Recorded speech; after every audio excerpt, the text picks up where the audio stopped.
Hi, everyone. Thanks so much for joining our webinar today. We're going to be exploring SharePoint Premium and talking about how to automate some of our content management bits, things like metadata. So just to make sure you're in the right webinar, we're going to be sharing about the exciting world of SharePoint Premium today. Talk about the problems that they address or the offering they have, what kind of challenges could they solve.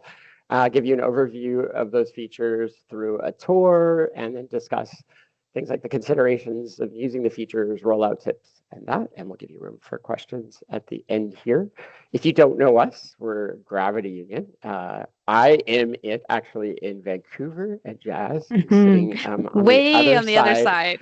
On the other side of Canada, over in Nova Scotia. So we are representing a distance of 4 time zones right now, I guess. Literally coast to coast. Which coast to coast. But we do service all of North America, actually, with solutions on the Microsoft platform, largely with companies that not only are looking for collaboration and productivity, but also have compliance needs. So a lot of our expertise also comes in that compliance and records keeping space. We're here today to solve this problem. What problems does SharePoint Premium, aka Syntax, aka SharePoint Pay-as-you-go solve? This is just a bit of a cheeky slide because the naming of these features keeps changing. If you've been around a while, you may have seen Syntax. It was kind of the initial. Actually, they even had a code name before Syntax, but Syntax was its kind of first public name, marketing name, and then they bundled a whole bunch of features called the SharePoint Premium and offered a license. And now they've gone to a more pay-as-you-go model. Some people still have the SharePoint Premium license, but the pay-as-you-go model's really kind of what we're talking about today because it's a lot more accessible for everyone. It is a fairly simple thing to set up, and it gives you access to all the things we're going to discuss today. So as we go through, we'll talk about the cost and pricings around this too. For a long time, I just has been since the beginning of time, I suppose, we've desired to have, AI or something automatically categorize stuff. And especially with this advent of more intelligent AI, we're getting a lot of questions like, do we have to do this manually? Can AI do that? Isn't there some way that we can automate this? We're super curious if any of that had triggered you to come today. Was it the fact that we used AI or SharePoint, or you're just interested in SharePoint Premium features? So yeah, we're going to set up a little poll here. But yeah, I just launched it, so it awesome. should be covering your screen if you see it. Okay, so just take a moment and look through the options. What had you let come? us know. So curious if you're just trying to stay ahead of AI, if you have a specific kind of challenge in mind that you're hoping SharePoint Premium solves, if you're just sort of a SharePoint geek and trying to stay ahead of the curve on what's offered by SharePoint. Yeah. So Brian, I'm seeing the number one is I'm always interested in understanding how to take more advantage of SharePoint. So our first option, and in second place is the last option. So enlighten us. Oh, you want to go into enlightenment. Wow, I love that we can have a webinar where people are just like knowing that we're going to enlighten them. That's actually that awesome. is our goal today. Yeah. Okay, so this is the foundation of it. We want and expect automation, something that helps remove the mundane human tasks, sometimes problematic because people don't like to do it. They often ignore it, and then we have these SharePoint libraries that don't have metadata, they're not properly classified, or there's lots of other challenges in our SharePoint environment. So we do like to create content. We're creating it at a faster pace than ever before, but we definitely don't like organizing it. Some of us dream of the days where we could throw it to a clerk in a room, and have them throw it into a big file folder in some sort of locker. But these days it's all digital, so we still need to manage and find files, but it's taking a lot of time to do that. We're not always great at figuring out how to order our files, so we put them in folders, which are in folders, which are in folders sometimes, and all of that's this little hidden metadata based on the folder names. And yeah, if you've been around the SharePoint gig for a while, there's obviously tons of sites out there that are just missing or incomplete with SharePoint metadata. So we're going to just give you, Jazz, I'm going to pass it to you, give an overview of SharePoint Pay-as-you-go, and Yes. So we just want to introduce you to the features we're going to be talking about today. I group them in my head mentally into two buckets, talking about content creation and then the finding and discovery piece. And I'll just also note, there are other capabilities included with pay-as-you-go, things like backup and archive, which we're not talking about today, but if you want to hear about that in a future webinar, let us know. But we're just going to talk about some of the content capabilities. So this is going to be our hero. We call it our hero, our autofill, taxonomy tagging, and lots of tagging. So we'll go through that. And then on the creation side, how to assemble documents faster, use translation, things like that. So we'll be going through those. And if you've been around for a while, you've seen this evolution from syntax, as Brian was saying. That first generation really focused on machine learning models. And so I just want to contextualize this a little bit. And those required an expert, almost a data analyst, to help set up and train those models. And it was a great entry point to start to automate that extraction of metadata, but it did require some effort on the setup and the training end. And by now like we're in old, this we mean place. like 2 years ago? Yeah. This is not that 2 long years ago. ago. Yeah. Yeah. Not that long, but everything's moving so fast. So it just seems like, sometimes things were a long time ago. But now we're in this present day where we're getting the more generative AI, LLM kind of capabilities into SharePoint. And so those are coming through in features like autofill. And so now you don't have to necessarily train a model, it'll extract, and we'll show you some of that. And then where it's going in the future, well, we can't predict everything Microsoft's going to do on their roadmap, but we do anticipate that this will get further automated down the line, even a whole library. So, you put a whole set of documents in and it just suggests the columns you need and that kind of thing. So watch this space. It's changing very fast. SharePoint Pay-as-you-go is kind of getting some of those AI capabilities added to it on all the time. Thanks, Jess. I was advancing the slides a little fast for you there.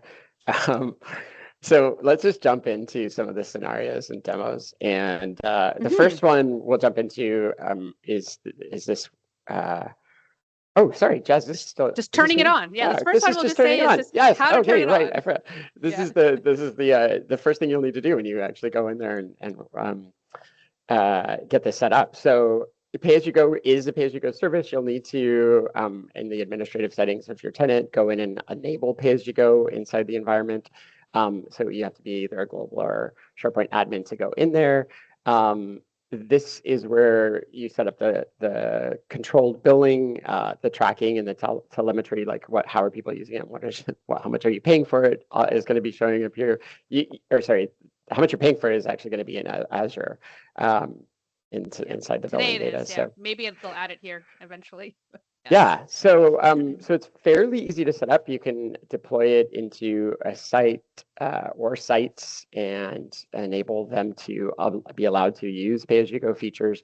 And the number one feature that I think most people are going to be really interested in seeing both today in this webinar, if you have a short time to listen to us, you've come to the right place. We've given you our favorite feature first. We're calling it the hero feature. Autofill and tagging. It's actually two features.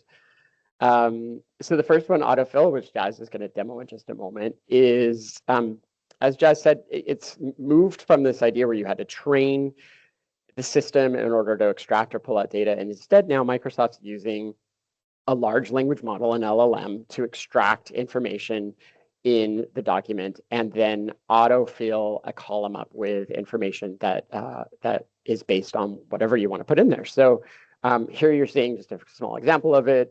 You've got this prompt which is asking autofill to go to the document and do something, and then you get as you create these columns, you get a chance to test to make sure that autofill is doing a good job of finding that information inside the document. Lots and lots of use cases for this, whether it's taking summaries of the documents and putting those as descriptions or conclusions or takeaways. You can pull out content within the document, such as the name of a vendor or perhaps a project name or a department name. If you're thinking contracts, maybe you're pulling out topics or status dates, such as when the contract expires. Lots of different types of files, obviously, that you could be using this for. All of this, again, is really just helping with that metadata that's associated with the file, which is going to improve search. It's going to improve the ability to browse the library and find the right documents. You can use this metadata to filter and sort by So for example, in the case of a date, you can filter a library by the most recent dates if it's contracts expiring. So there's lots of positive ways you can use this once you've added this data. This feature is mostly it's just pulling information out of the document and storing it as its own piece of data inside a column. And I know that lots of our customers, because we encourage them to do so, are using the term store for managed metadata approach. So if you're, for example, storing or assigning department names, let's say, for your documents, you probably, or you should, have that listed in your term store so that everyone in the organization actually gives your departments the same name. So Microsoft has a related feature. It's called Taxonomy Tagging. And this feature, very similarly, also extracts information from the document, but it uses the document to kind of determine what taxonomy it thinks it should be tagged with. And in here, what you're looking at is just a small little library that's been tagged with things that are coming from the term store. And we'll give you a little demo of both of those. And so, Jazz, you want to take control? Yeah, I'll just take control. I'll share my screen. So you should see that coming up in a moment. I'll start with just a quick tour of the admin center. So you want to work with your administrator, or if you are the admin, find the pay-as-you-go services under settings, org settings. Can I share your screen? Here, sorry. Oh, is it not sharing my screen? It's it is now. Okay. Oh, perfect. Thank you. Sorry, it hid all my team settings as soon as I clicked share. There we go. Okay, so I'm in the org settings area of the admin center. I clicked pay as you go, and there's a syntax services section that you have to enable and connect to your Azure subscription. And once that is enabled, then you get a bunch of settings options for the different features. And so this is important to know as you start to maybe pilot or think about using these features, because you can decide where you want them to show up.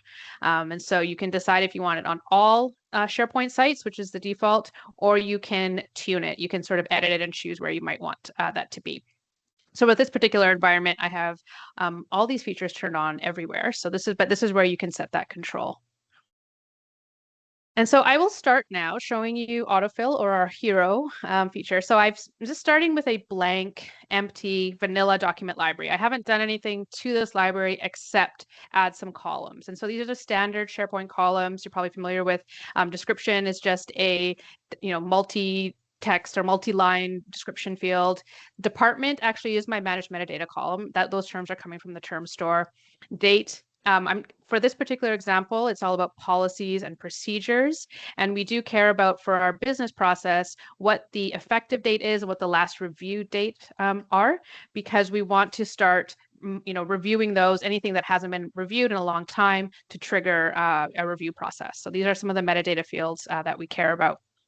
I also have owner and SME, and a time to read, or I originally had this as number of pages, because we want to know how long each one of these documents are to understand maybe the level of effort it would take to review them. So that's why we're starting to track these columns.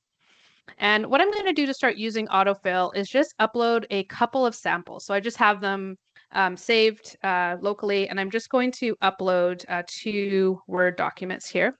And let's see how the demo gods are today, Jazz.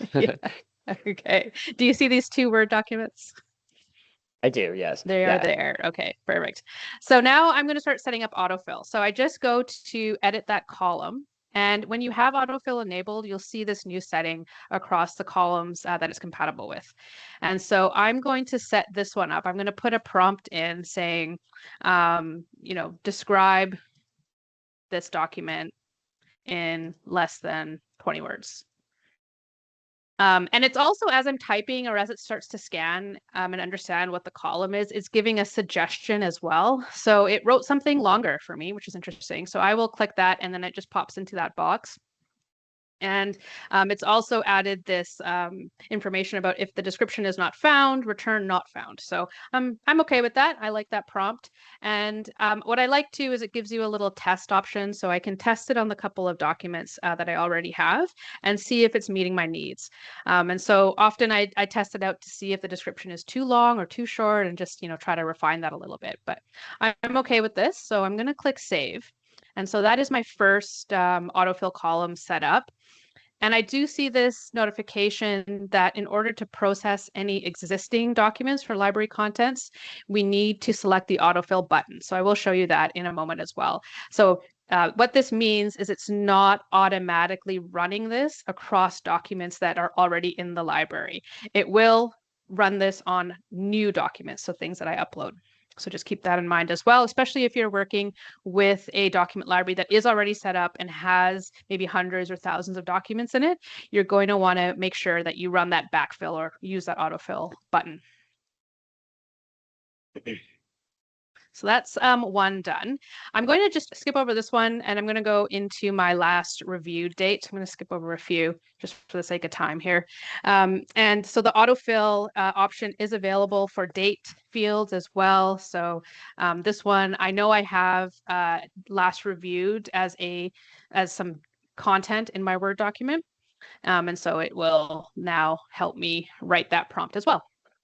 And so let's see, let's test it out. Seems to be okay to me. So let's click save. So that one is set up.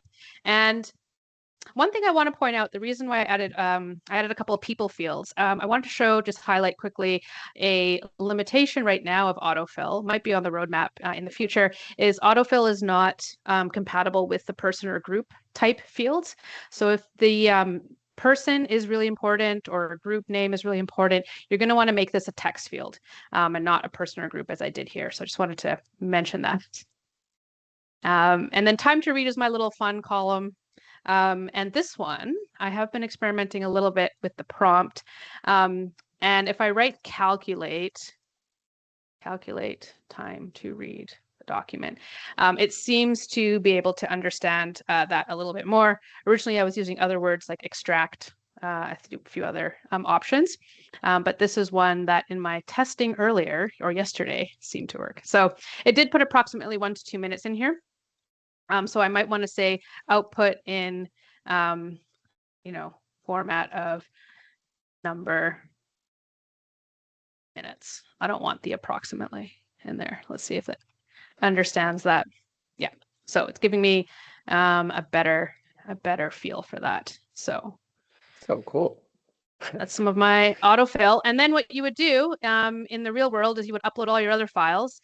It does take, I don't know, anywhere from 2 minutes to 24 hours. I can't really tell you how long it's going to take. I find especially the first time, so if you've just set up pay as you go, it's going to take a little bit to process. And so it will be running behind the scenes. And because in Cooking Show Style, I already did it. So this is my library with some of the information already extracted in the autofill set up for all the columns where I could enable it. And so you can see it's giving me my description, where it could find a department, it put it in, and you'll notice it's not perfect. So it didn't find departments in these 4. It might be missing, or maybe it just didn't understand where to find it. But this is still better for me as a person managing all of this. At least I can go in and I can fix a few versus having to try to put everything in from scratch. I do want to highlight actually city department. So the way I set this one up is it's not autofill, it's using the taxonomy tagging. So I have a set of departments that's in my managed metadata term store. And so what I did was I directed this column to look up department there.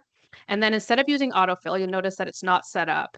I did automatically tag documents with terms. So this option shows up for columns that are managed metadata. And you will see that, and you'll have the option to either automatically tag it or not. So that is how that one is working. A little bit different. Should we test the demo gods, see if anything has come back on the first one there? I don't know. Let's go see. Oh, look at that. So the ones I set up with you, the description is there. The last review date, it seems to be pulling for the most part. Yeah. And then the time to read. So I have to go back and check if it actually, I think these are all my recent last reviewed. Yeah. So I had some older files that I know I had in there. I might not have uploaded those. Cool. That's fine. That was my demo god comment, because we can't control it. You can't control how fast how fast this comes in. But yeah. And if you're ever curious to see what happened on a library, so the way you would backfill is that you would see an autofill option in your toolbar as well as in your menu here, you'll see autofill.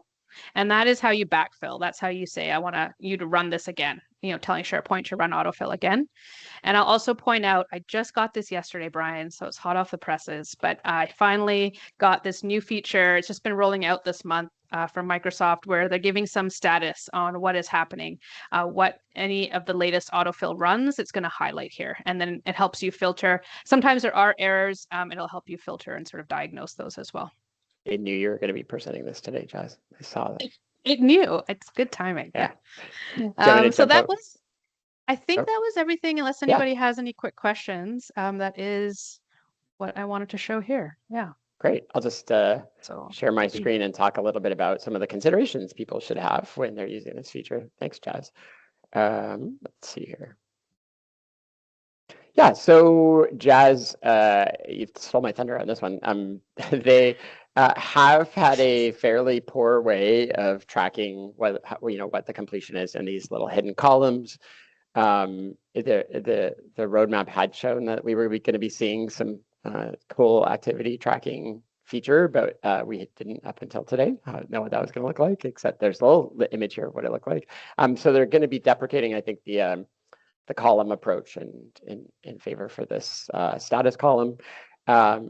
Other considerations for this are, this, as you noticed, we had a couple files in there that we put in before we did the manage metadata columns. They don't automatically get tagged if they're already in the library and you're setting up the files. In other words, you have to go in and force them to be updated with the manage metadata, and new and modified files will automatically get updated as they're added to the library, but that's a configurable setting. Cost, strangely, I guess, in the ecosystem of AI, we're getting more efficient, which is awesome because the costs have gone down quite a bit. They were recently decreased from 5 cents a page to, I guess that's less than, it's a half a cent a page. So that's a pretty and big when drop. did prices decrease? Really? I know, right? Yeah. So something's going well there. And just one. Oh yeah, just one piece of this last one here is, if you've set up your columns and then you set up new columns after you've done your work of setting up your initial columns and they've gone and looked at the document and added the metadata, the system has to run again, so you get a second cost. So just make sure you set up all your columns first so that it kind of runs once and pulls all that metadata out. You don't get double billing. Is that what you were going to say, Jazz? Yes, that's great. And I just want to add, just to address a question I saw pop up about what happens to the last modified time and the modified by. And so this is an interesting question because recently it would show modified by SharePoint app, so it would actually change the name. But I just noticed in the past couple of weeks, it's been keeping the original or the last person that modified it. So this might be an area that's changing behind the scenes. So it'll either be your name if you last modified it, or the SharePoint app, it'll say. And the modified time it changes as well. So autofill will change the modified time. Yeah. It's a good record keeping question. Jazz, why don't you tell us about your advanced tagging for search and discovery? Yeah, so this is very related features, but now focus more on images. And just for the sake of time, I'll just quickly go over what these look like on our slides here. And image tagging is enabled not only in that admin setting that I showed you, but you have to do a second enablement or turning it on. When you go to a library that has a bunch of images in it, you go to the automate dropdown and then select configure image trigger. And then that'll turn it on for that particular library. So there's kind of that second step there. And what happens once you click that is an image tags column gets added. And this is a very special term set or part of the term store that Microsoft is controlling behind the scenes. And what it's going to do is it's going to keep adding tags into that term store or term set as it processes more and more images. And so you can imagine you have a bunch of brand photos maybe, or you have a bunch of event photos, and you just upload them all to a library. You turn on the image tagger, and then over the next, it takes about I don't know, everywhere from 6 to 24 hours. It takes quite a bit of time to run, but in my experience, although I think it's getting faster, but it will process those images and start to put in a list of keywords. And I find this is really helpful for search, but also if you're in this library using the views, you can then filter by these keywords. So if you want to find pictures with a whiteboard in it, it's relatively easier now to just do that. And you don't have to have somebody, go through every photo and then tag that, add those keywords. Great. And this is what it looks like just on that image tags column. You can choose whether it's processing automatically or not. All right. And OCR, or optical character recognition, very similar. This is allowing you, though, to extract the text from an image so that you can use it when people are searching or using it in Purview, as well as Copilot. So say Copilot could then answer people's questions about a set of engineering drawings or other PDFs. And so the use cases for this are numerous. Even if you had handwritten notes, you have people in the field doing things, you want to upload those all to a library, or processing a bunch of images or invoices as this example. It will look at those files. So these are for, PNGs, JPEGs, PDFs that are saved as images, those kinds of things. It extracts the text and puts it into that one column. So that's one thing to consider with using this, is you will have everything in that extracted text column. I know in some more advanced scenarios, sometimes we want to separate those things. Say we want to just pull out address, or we just want to pull out vendor. You're going to want to use a different method to do that. This is sort of that getting you in the door with search and Copilot. Yeah, there's a lot of OCR options in using Azure for that document processing, which could give you a lot more detail about confidence in extracting the information, and, like Jazz said, separating the different information bits in the document in a more formatted way so that you can leverage it. I would say, Jazz, would you say this is like our least favorite feature in the collection, just because of how it puts the text I think in there, there's room, there's opportunity for this one to grow, for sure. Agreed. And just a few considerations. I mentioned a few as I was going over those screenshots, but the specific columns that you want to pay attention to if you're using this for images or for, handwritten notes, things like that, is pay attention to the image tags column and the extracted text column. Those will be the ones that have all of that good information in it. And they are, although Microsoft, I think, started with these features early on, they are also adding enhancements as well, as they always do. So I believe they're working on status updates to give better information, just like the autofill I showed you, how you got those status updates when it was last run. Those status updates don't exist for images or OCR today, but I believe it's on their roadmap. And same thing with backfill, which backfill means, again, when you have files, or you have a bunch of images already stored in your library, and now you want to, run it. Those features are coming as well. Oh yeah, and I'll just mention about file types too. It supports most of them. I haven't come across examples where maybe you're looking for something else, but there is a article, Microsoft Learn, which goes through all the file types for both of these. And so if you have something very unique or special, you're going to want to check that. Awesome. Thanks. I'll head into our translation. Third feature, translation. So, obviously we all know what translation is. Certainly it's something that we hear a lot here in Canada, where we have both French and English as common languages. I know in the US, obviously, there's lots of places that use lots of different languages to service people. And so where might you use this? I see this as an add-on to probably what you're already doing if you are having things in two languages. This is maybe to service your legal requirements. So in Canada, depending on where you're operating as a business, you may have legal requirements to serve all of your content in two languages. And sometimes this could supplement your other translation efforts. So, it might be something you use first to translate and then have a live person review it, or, translate and edit it in a drafted version of it. There's also kind of, I guess, moments where this might occur and be necessary. So if you're merging or preparing for a new office or country, and you're trying to take existing content like your policies and at least have them available in other languages for those countries, it's another kind of scenario that might trigger the use of something like this.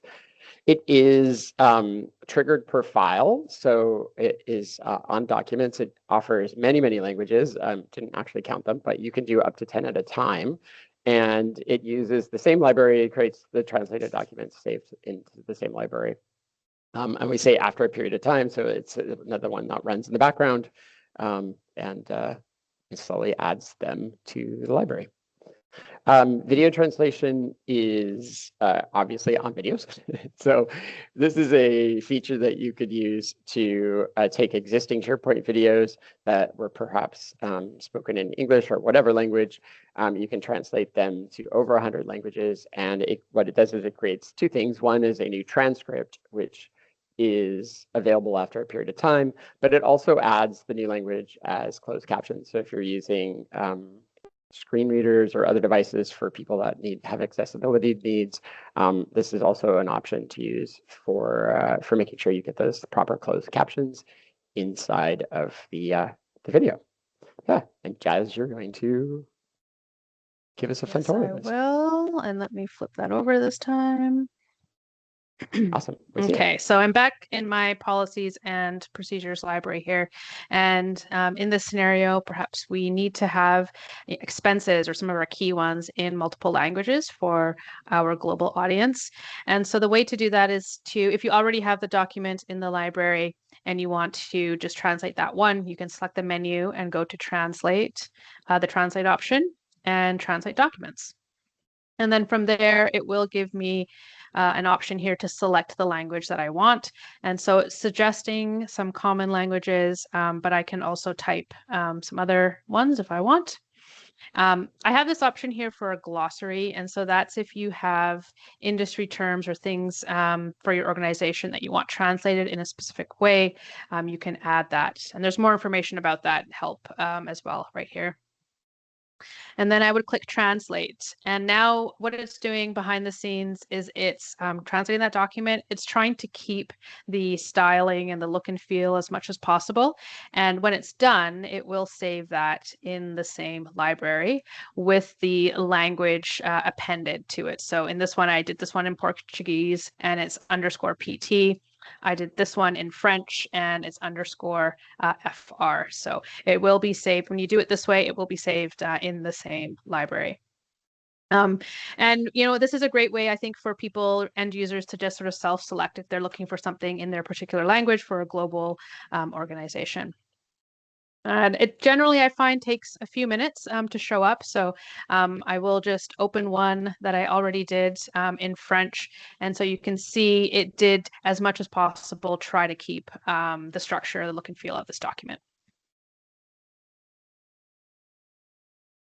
And now I will also go quickly show you the video option. So I have a sample video here. It is in English.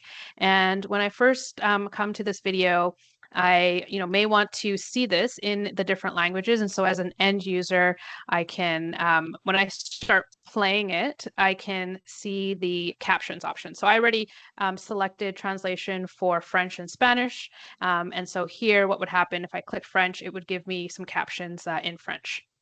And to trigger this for your videos, you go into video settings, go into the transcript and captions option, and then select translate, the translate button. And this also, I should mention, a prerequisite for this is that you have one transcript already provided for this. And so I uploaded this video. I said, Microsoft, put this transcript in there. It went and did its thing for about 20 minutes. And then I could come back and translate into other languages. So if I click translate, you'll see very similar options. I can select what I want to translate to. So lots and lots of options here. I can, again, pick my Portuguese one. And so if I do that, it will take a few minutes and then eventually show up as another option in our closed captions there. So that is how video translation works. Awesome, Jess. There's a question. It was kind of about the image tagging, but I think it kind of applies to everything. And it's like a statement, I guess. Someone said, found auto tagging photos can lead to subjective and sometimes offensive language. And the person noted it wasn't necessarily a Microsoft product they were looking, but one example was using the words like minority or hobo, which obviously is not, totally challenging. I sure. can Yeah. say this about Microsoft AI in general, and I know this is how it works with Copilot. Like we talk a lot about how Microsoft's using ChatGPT behind the scenes or OpenAI's model service. However, there are a significant amount of filters that Microsoft has created specifically for the purposes of like avoiding these situations where someone's getting what they call inappropriate content or sensitive content. And all of those filters are kind of kicking in, both when the information or the prompts are being sent to an LLM, in the case of something like Copilot, but also on the filtering back when the response from the LLM comes and goes through yet another set of appropriateness filters. So there's a lot happening there. Yeah. And I will add, Purview has another layer. Another way to manage this is with the communication compliance module.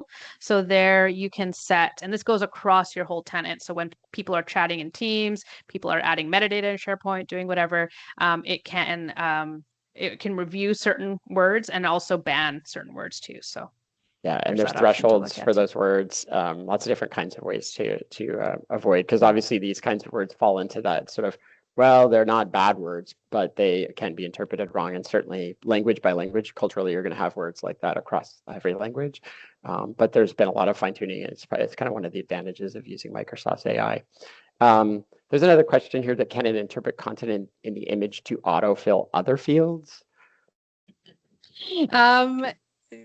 Not in my testing very well. Okay. So perhaps this will get better, but I do find text-based documents work for autofill. So anything like a PDF, PowerPoint, Excel, Word, whatever, will work for autofill as long as they're saved as readable text-based documents.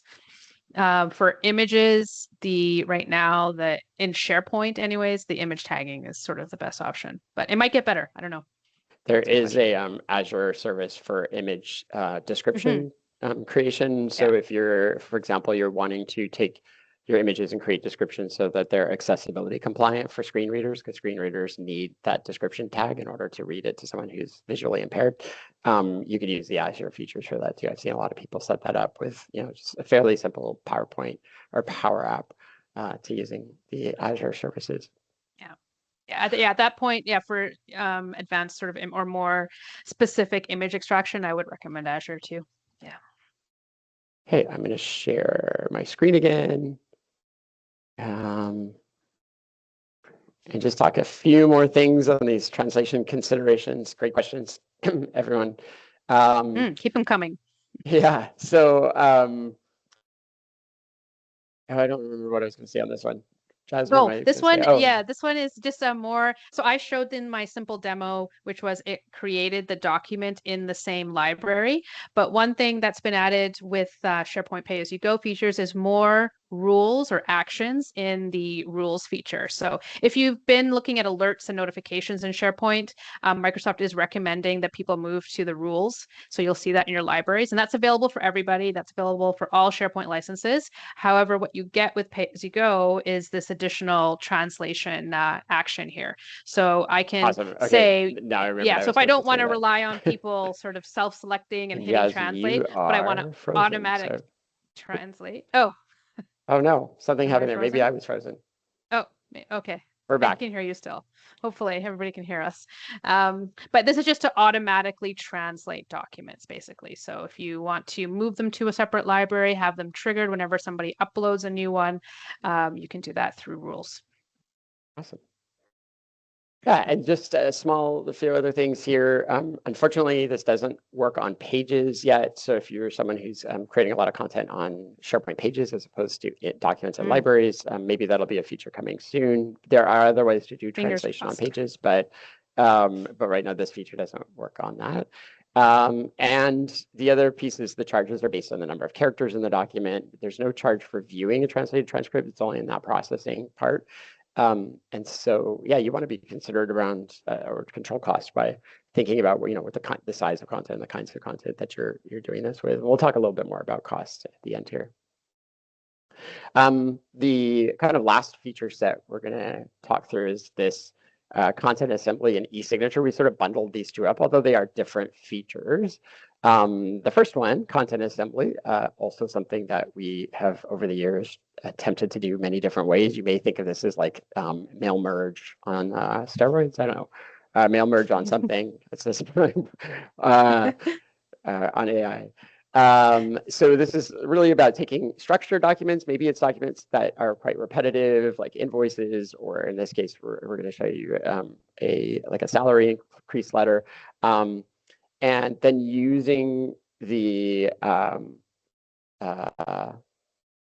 templates, using the metadata to assemble the content for the document, so you can create the document automatically, filling in with all of the details that are associated with the document. Just because we're going to demo these two together, it's helping you just build these documents faster, right? Especially for documents that follow the same pattern. Yeah, using the content instead of having to actually manually go in and fill out every field. You know, long documents that work, for example, we're using it here for starting our statements of work, and we use the same field lots of different places, like the customer name, and so it helps us just get that first fill of the document in, so that we don't have to manually go everywhere this thing says customer name and add the customer name manually. The other thing that we're going to show you is eSignature. So many people already have providers for eSignatures, such as DocuSign, but this is a now integrated into SharePoint feature that allows you to, I would see this probably more likely used in an internal scenario where you're sending around documents that you want to capture that essence of, let's say, a manager signature, for example. And the SharePoint eSignature is this sort of default Microsoft signature tool that you would run this with. There is optional integration with Adobe Acrobat Sign and DocuSign, although in those scenarios, if you're using those, they tend to be more used for external signatures, so passing it to customers or people outside of the organization.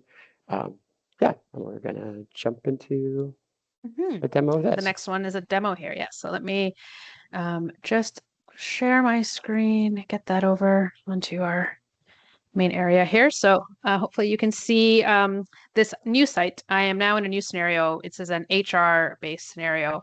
And this particular team, what they're doing is they're managing their role changes and promotions in a list. So that's where they're starting, tracking in and making sure things are approved and all good to go. And then as part of that process, they are asking their managers to enter, the employee that would be up for a role change, what their current department is, what employment type they have, who their manager is, their current title, proposed title, any justification. This is an optional field.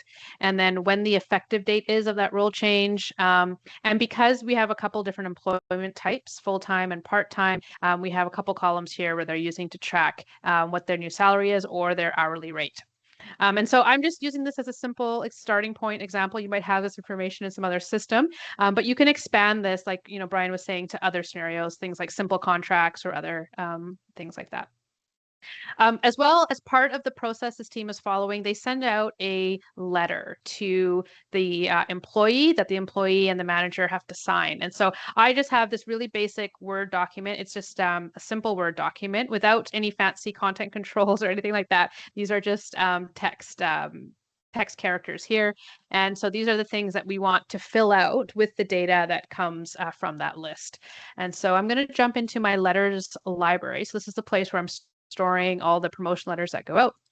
And how this works is people would come in here to create a new letter and they would select the right template. So in this case, we are doing a promotion letter. You could have multiple of these, right? You could have a simple role change or some other type of version too if you need that. But we're going to do promotion letter.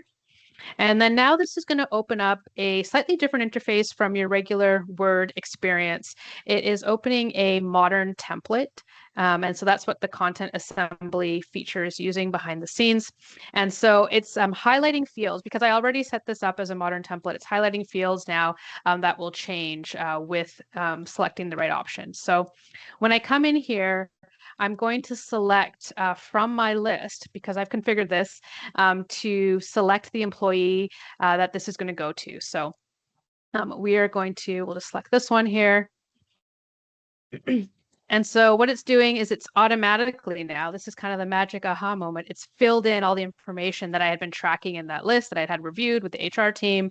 And so now it's filled in what the new title is, the department, when it's effective, etc. And you'll notice if you were paying really close attention, I had two options here. I had salary or your revised hourly rate. And it knew, because I had set this up already, and I'll show you how to do this, but I had set up some conditional logic to show the right thing depending on what somebody had selected.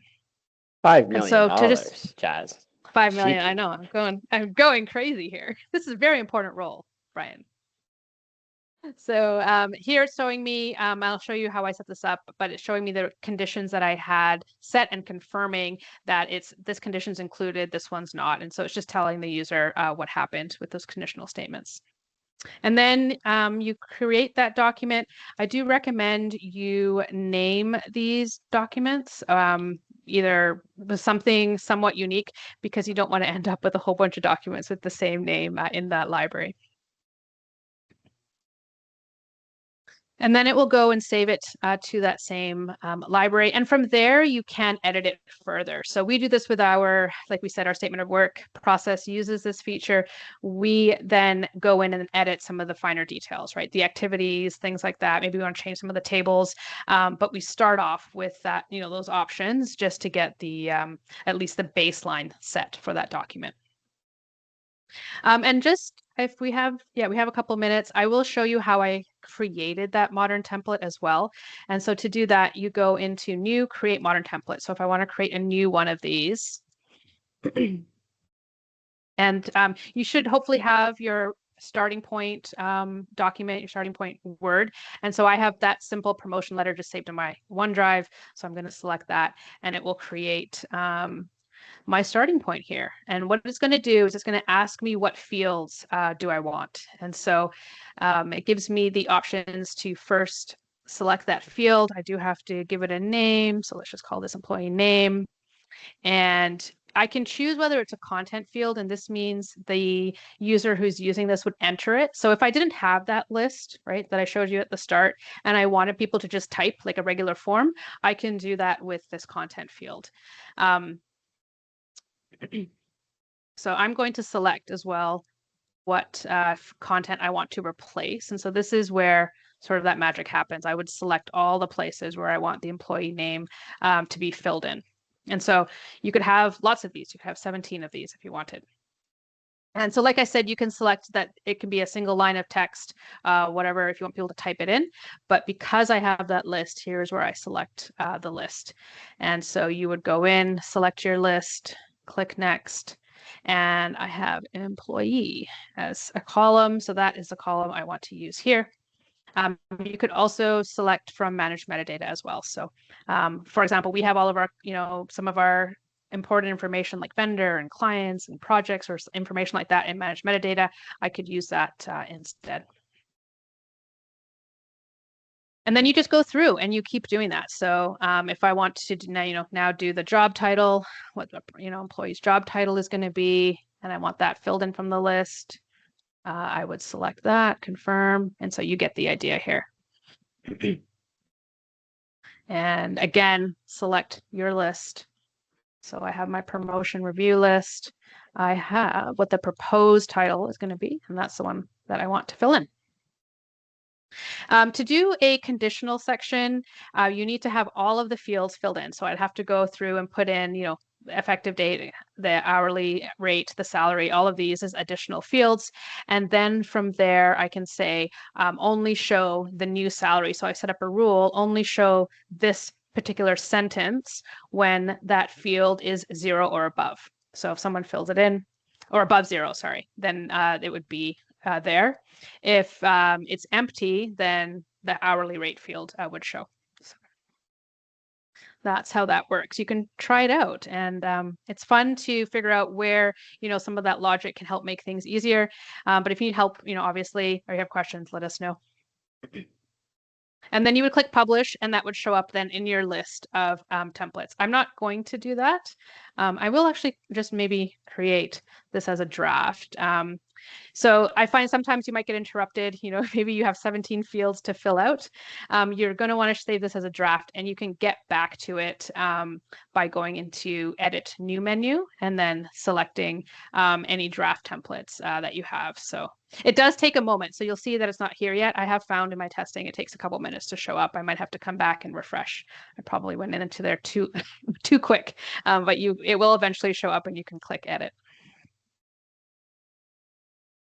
Jazz, as we show the signature, I don't know if you have any thoughts on this, but we do have a question around, when do I use SharePoint eSignature versus DocuSign? Is it considered still legal signature?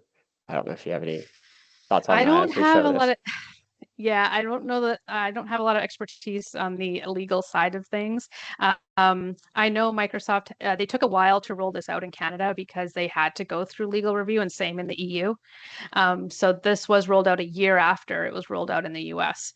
And so Microsoft, we might have to look into what some of the details or legal reviews Microsoft went through, but they've tried to go through that for each country that they're deploying this in. So this particular feature, it's only deployed in certain countries. So if depending where you are, you're going to want to check if it's meeting the requirements. And the other piece of this, I suppose, it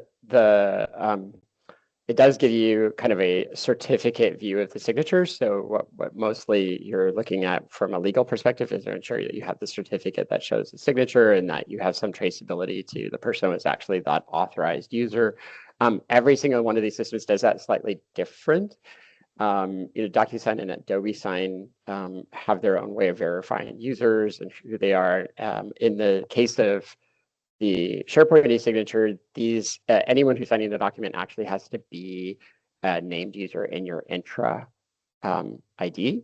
So if you were going to be using this externally, you still have to manage those users because you have to be able to prove that the person who's signing this outside your organization was someone that you know.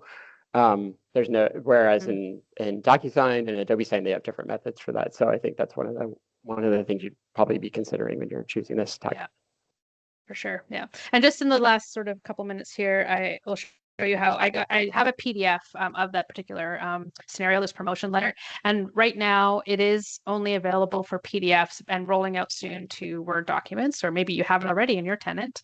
And you would go into request signature button, and I selected SharePoint eSignature, and then I can select who would receive this. And so because this is all internal users that I have, it'll send. If I try to do somebody else, it will then tell me I need to add them, or they're an external user and they can't be sent this yet.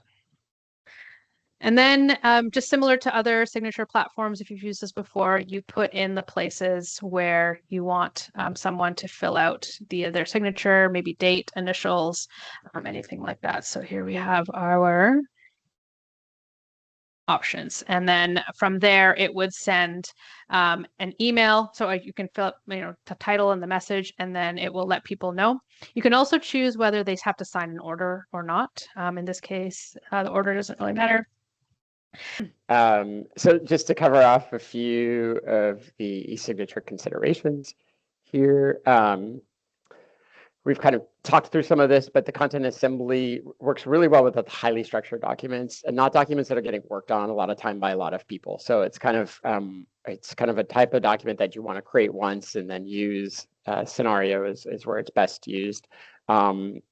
You probably are going to have to iterate on templates and list columns as you go. Once you have set up your columns and you've created your template, if you change your columns, they're not going to go and change any of the existing pages that exist in the library. So you'd have to, if you add new columns, you have to recreate your template. So just some considerations there. On the eSignature side, currently that works with PDFs, but it will soon work with Word files. And if it's external users, I mentioned this before, but you have to set up your intra B2B integration so that you can track and trace who those people are that are signing it. Participation.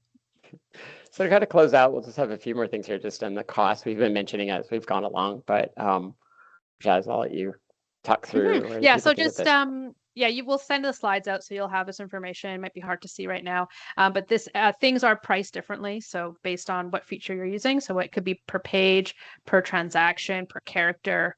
So you just want to look at that and make sure you understand. There is some options. If you go to the next slide, Brian, for Microsoft helps you plan it as well, and to understand the costs. So costs, like we said, are in Azure. You will need maybe some additional tooling, though, if you want to see some detailed breakdown. There is a model. This is a spreadsheet that Microsoft has, and so the URL is there. They haven't quite updated it for all the features, but I generally take the first line where it says document processing models, and I make that the autofill one, and I put in the current price. And then you can start to understand, if I'm doing 1,000 pages per month, what that will look like. And so you can see I've just given a quick sample there of using a variety of features, 1,000 pages per month. It works out to be about $100 per month. So this is where it help you understand that cost over time. And there's a promotion, so yeah, it's free for a while, so you can try it out up to these limits for things like the autofill, translation, etc. So try it out. We encourage you all, and let us know if you have questions. Yeah, super curious. I mean, obviously, to get started, I mean, just experimenting with this, trying it out, using it, taking advantage of that free promotion. For us, obviously brainstorming and planning these use cases and looking for those low-hanging fruit scenarios where this is going to take time or where you take effort, where the person, the scenarios where you're most likely to get the benefit are places where there's a lot of effort going into it already, and you're trying to reduce that effort. This last bullet here is kind of, there's a lot to say about this, but we, really care about that you just don't go starting to add metadata everywhere to everything, that be thoughtful. And in many cases, we really encourage you to think about that term store and managing your site columns and content types and setting that up ahead of time so that you don't get, everyone calling your departments a different name. And that looks like the kind of work that we typically do in organizations with governance and taxonomy and metadata management, getting those authoritative sources set up and bookmarks for search. All of this, of course, helps enable search, a better search. In fact, these labels and this information on all of these documents is really great for the very last bullet point there, Copilot and AI. They use all of this contextual information to help make your content really work well in those scenarios also. So, but this is, all of the things. And we're happy to help take a step back, look at your environment, finding these places and functions where we can support you with auto tagging, as well as just making your SharePoint role better and shinier. Yeah. And thanks so much for joining.